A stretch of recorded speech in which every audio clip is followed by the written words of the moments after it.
Hello, my dear students of Standard 11. Good morning, everyone. This is your Chemistry 1 class. Welcome back to my class. Today, our topic is Atomic Model of Rutherford and Bohr. Already, in last class, I have explained about the Rutherford's atomic model. Today, actually, I will explain the limitation of Rutherford's atomic model and correction of it. Before going to the limitation of Rutherford's atomic model, I want to point out the Rutherford's atomic model again. Rutherford's atomic model, this is the Rutherford's atomic model. Here, there is a positively charged center in an atom called the nucleus. The negatively charged electrons revolve around the nucleus in well-defined orbits, and the size of the nucleus is very small as compared to the size of the atom. These are the main postulates of Rutherford's atomic model. Now, the limitations of Rutherford's atomic model. Although the Rutherford's atomic model was based on experimental observations, it failed to explain certain things, and these are the limitations of Rutherford's atomic model. The limitations of Rutherford's atomic model are: Rutherford's atomic model has been compared with the solar system, because Rutherford compared the electrons with planets and nucleus with sun. But the rotating electrons are negatively charged and repel each other because they all are in same charge. And the force between nucleus and electrons is electrostatic, because nucleus is positive in charge and electrons are negatively charged. So there are an attraction force, and this is electrostatic. While the rotating planets are neutral and have force of gravitation acting between them. So here comparison between gravitational force and electrostatic force is not correct. One of the drawbacks of the Rutherford's model was also that he did not say anything about the arrangement of electrons in an atom, which made his theory incomplete. Some more limitations are: Rutherford proposed that the electrons revolve around the nucleus in fixed paths called orbits. According to Maxwell, accelerated charged particles emit electromagnetic radiations. According to Maxwell, accelerated charged particles emit electromagnetic radiations, and hence an electron revolving around the nucleus should emit electromagnetic radiation, and their orbits will become smaller and smaller, and they will ultimately fall into the nucleus. And calculations have shown that as per Rutherford's model, an electron would collapse in the nucleus in less than 10 to the power minus 8 seconds. But it does not occur practically, so Rutherford's model was not in accordance with Maxwell's theory and could not explain the stability of an atom. Look, according to Maxwell, these electrons, they are negatively charged, and this nucleus, it is positively charged. So a negative particle, when it moves around surrounding a oppositely charged body, then its radius gradually smaller, and at one time it will come to the center. Then the electron will lose its stability, and the atom will be unstable. But practically it does not happen, so Rutherford could not explain the theory correctly. Some more limitations are: Rutherford's atomic model cannot give any explanation of the atomic spectra. Rutherford did not give any idea about the shape and size of the orbits of electrons in an atom. There was no explanation about the rotation of many electrons in an orbit in Rutherford's atomic model, because Rutherford explained that electron is revolving around the nucleus, but he did not explain about the rotation of many electrons. Although the early atomic models were inaccurate and failed to explain certain experimental results, they were the base for future developments in the world of quantum mechanics. So, the importance of Rutherford's model has no limit and the model cannot be ignored. Now, from these limitations, Bohr corrected the limitation and gave a new model that is called Bohr's atomic model. To overcome the limitation of Rutherford's model, in 1913, Niels Bohr proposed a new atomic model, which not only described the new structure of an atom but also eliminated the limitations of Rutherford's atom model, like the shape and size of the orbits where electrons reside, the limitation raised from Maxwell's electromagnetic theory. In this model, he also explained the atomic spectra. In 1913, Niels Bohr proposed his famous atomic model. The main postulates of Bohr's model are: according to Bohr's theory, electrons revolve in definite circular orbits around the nucleus, and these orbits are designated by the letters K, L, M, N, or by the numbers 1, 2, 3, 4, and so on, like this. Here, this is nucleus, and electrons are revolving around nucleus in these circular orbits. They are designated by K shell. First shell is K shell, second shell L shell, third shell M shell, fourth shell N shell, and so on.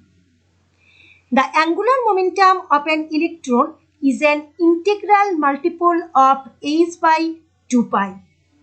That means angular momentum mvr equal nh by 2 pi, where m equal mass of an electron, v equal linear velocity of an electron, r equal radius of orbit, n equal orbit number, and h equal Planck's constant.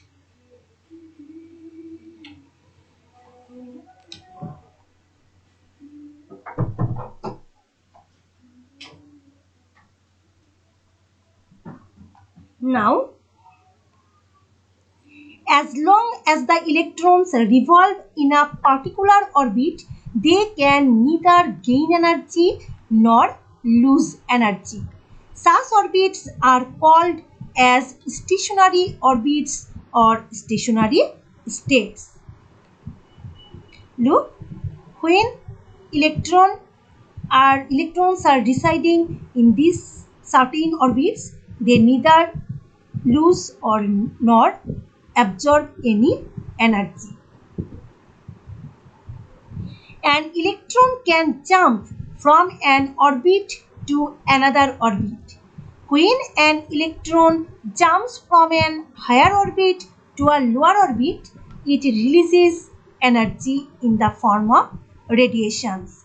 And when an electron jumps from lower orbit to a higher orbit, it absorbs energy in the form of radiations. The amount of energy emitted or absorbed is the difference between the energies of the energy of two levels.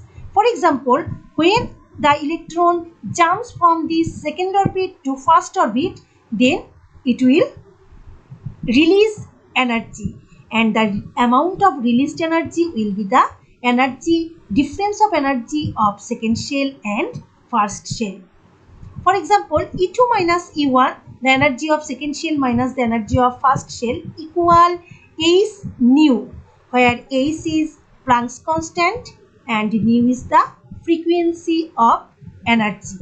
E2 minus E1, that is daily difference of energy, equal H nu, or nu equal c by lambda, where c is the velocity of light and lambda is the wavelength of energy. So here we can tell daily equal H nu or daily equal H c by lambda, where nu is the frequency of emitted or absorbed energy, c equal velocity of light, and lambda equal wavelength of the energy. It explains the stability of an atom and also the line spectrum of hydrogen atom. Now, dear students, already I am telling again and again about the spectrum or spectra. It is completely new to you. You don't know about spectra or spectrum. Actually, spectrum is the singular form and spectra is the plural form of spectrum.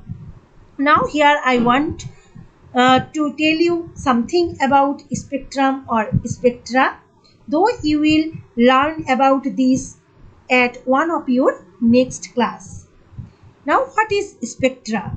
When electron jumps from lower to higher energy shell, it absorbs a certain amount of energy. But this is an unstable condition for an electron. It does not remain in that state for a long time. It again radiates energy and comes to a lower energy level. The energy that an electron radiates forms a bright emission spectrum. That means when electron comes from this second shell to first shell, it releases energy. This released energy forms bright colored spectrum or spectra. You will learn about this spectrum in one of our next class in detail. So these are the explanations of Bohr's atomic model. From Bohr's atomic model, we got some formulae. Now, by using this formula, we will do some math. At first, which formula we got here? First, we got mvr equal NH by 2 pi, where mvr is the angular momentum, equal NH by 2 pi. Look, here m equal mass of electron, and when you will use SI unit, then this mass of electron will be 9.11 into 10 to the power minus 31 kg. This is a fixed value. V equal linear velocity of electron, that is meter per second. It is not fixed. It will be given in your math, or you have to find out this velocity. R equal radius of orbit. This is also not given. It is in SI unit. It will be meter. N equal orbit number. First orbit 1, second orbit 2, third orbit 3, and so on. A is Planck's constant, and in SI unit it will be 6.626 into 10 to the power minus 34 joule second. This is also a fixed value, and you have to memorize this Planck's constant and mass of electron. These two value will not be given. But when the unit is in CGS, then mass of electron will be 9.11 into 10 to the power minus 28 gram. Velocity will be centimeter per second and radius centimeter. And Planck's constant, this value will be 6.626 into 10 to the power minus 27 arg. Now another formula, del E equal h nu or del E equal h c by lambda, where del E equal energy difference that is in SI unit it is joule. H Planck's constant already you learnt that 6.626 into 10 to the power minus 34 joule second. Nu that is frequency and its unit is always second inverse or hertz per second or hertz. C that is velocity of light, this is your known value. It is 3 into 10 to the power 8 meter per second. And lambda equal wavelength of light. In SI unit it will come as meter, but actually wavelength it is better to convert wavelength into nanometer. 1 meter equal 10 to the power 9 nanometer. All these are SI unit, but when you will use CGS unit, then del E will come arc. It is in CGS unit. Velocity of light, this is 3 into 10 to the power 10 centimeter per second. Lambda equal centimeter, and from centimeter to nanometer you will convert it by multiplying into 10 to the power 7. And Planck's constant, it is arc, 6.626 into 10 to the power minus 27. Sorry, arc not arc second. It is also arc second.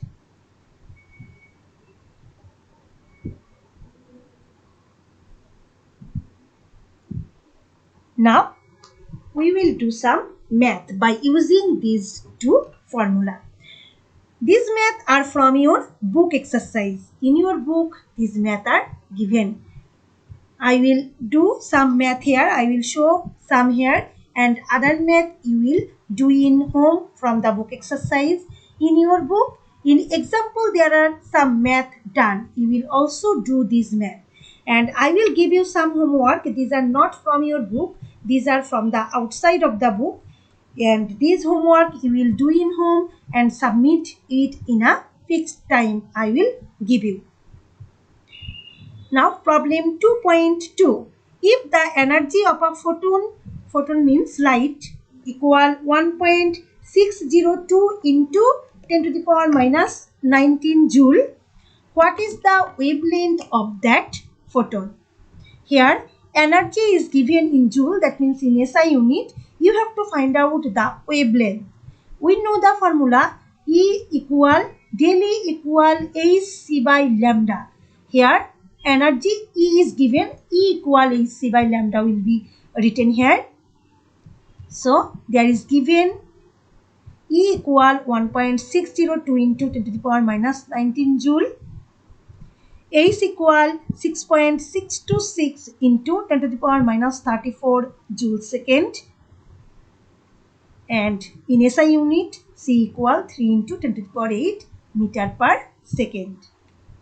Now we know E equal H nu or E equal hc by lambda. So from there we can tell that lambda equal hc by E. If you put all the values here, then you will get lambda equal 1.241 into 10 to the power minus 6 meter. But what did I tell?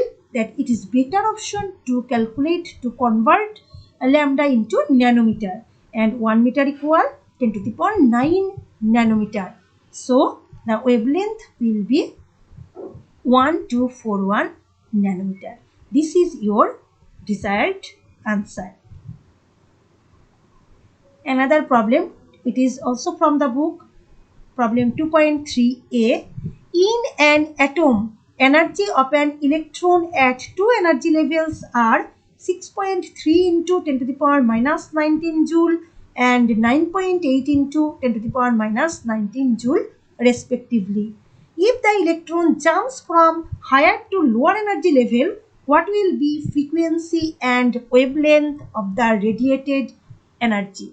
Same math, just here the energy of two energy levels given, and you have to find out the wavelength and frequency of the electron, of the radiated energy that is radiated from an electron by jumping from higher energy level to lower energy 11. So here there is given E2 and E1. E1 equals 6.3 into 10 to the power minus 19 joule and E2 equal 9.8 into 10 to the power minus 19 joule. So here energy difference daily equal E2 minus E1, that is 3.5 into 10 to the power minus 19 joule, and Planck's constant A is equal 6.626 into 10 to the power minus 34 joule second, and C 3 into 10 to the power 8 meter per second. Now the same process here, you have to find out the frequency and wavelength both. So at first we will find out the frequency. Frequency nu equal del E by H, and after putting the value we get the result.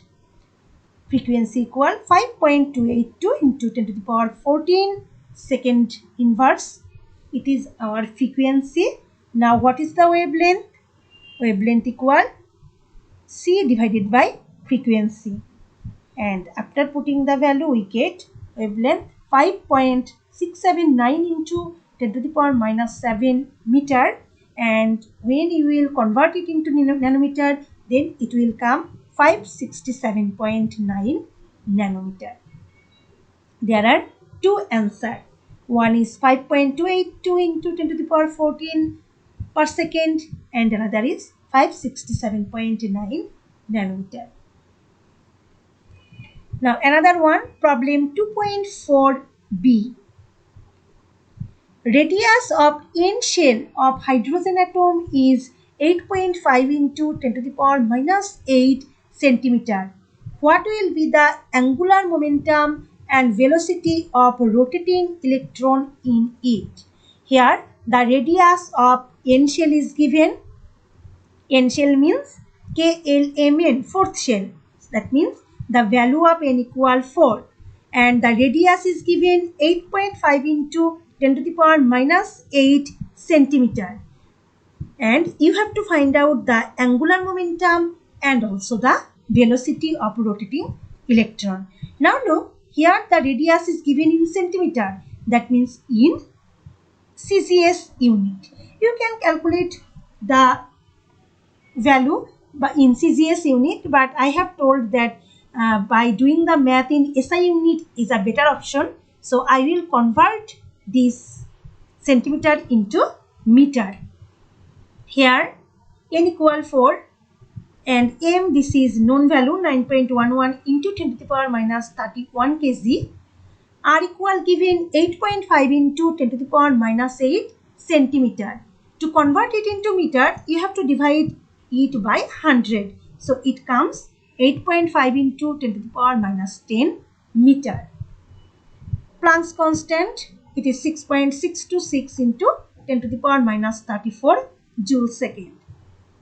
Now we know angular momentum mvr equal NH by 2 pi. All these are known to you. So after putting this value, you get angular momentum equal 4.22 into 10 to the power minus 34 joule second. The unit can be joule second or kg meter square per second. Any one you can write here. Now another thing, that is you have to find out the velocity of rotating electron. We got mvr equal 4.22 into 10 to the power minus 34, and you know the mass and radius. So after putting this value, you will get velocity equal 5.4497 into 10 to the power 5 meter per second. These two are our desired answer. Now another one, this is also from your book, problem 2.4c. In some orbit of hydrogen atom, velocity of its electron is 9.64 into 10 to the power 7 centimeter per second, and the radius of the orbit is 3.6 into 10 to the power minus 8 centimeter. In what orbit that electron is rotating? Look dear students, here velocity of the electron is given, radius of the electron is also given. mass is known to you. Here only you have to find out the orbit number, in what orbit the electron is rotating. So here all the units are given into CGS, but I will convert all the unit into SI. V equal 9.64 into 10 to the power 7 centimeter per second. After dividing it by 10, we will get 9.64 into 10 to the power 5 meter per second. M equal known value. R equal given 3.6 into 10 to the power minus 8 centimeter, and after dividing it, we will get 3.6 into 10 to the power minus 10 meter. Planck's constant you know. Now we know MVR equal NH by 2 pi. So from there we can write N equal MVR 2 pi into divided by H. So after putting all these values and calculation, we will get N equal 2.99. This is approximately 3. So the electron is rotating in third orbit, and this is our answer, N equal 3. Dear students, I have shown here 4 math, and I hope now these math are totally clear to you. There is no confusion. So you will do the other math from your book, and I will give you some homework. These homeworks are here. There are 4 math. All these math you will do in home, and you will submit the math in your group. I will give you a fixed time, and in this fixed time, at this fixed time, you have to submit this math. Now all these math, these are same as before that I have shown you. Here also only one thing. Here 2 number math. Look, the energy difference between two energy levels of electron of hydrogen atom is 399.1 kilojoule per mole. Energy difference there is given in kilojoule, and this is also for the energy difference of 1 mole electron. Look, dear students, kilojoule you have to convert it into joule by multiplying with 1000, and this is the energy of 1 mole electron. 1 mole means what? 1 mole means 6.02 into 10 to the power 23 electrons. So you have to calculate the energy for 1 electron. It is the energy of 6.02 into 10 to the power 23 electrons, and you will calculate the energy for 1 electron. Then you will do the math. Other process is same as before. So today up to this, dear students, goodbye everyone. Thank you. See you in the next class. Goodbye.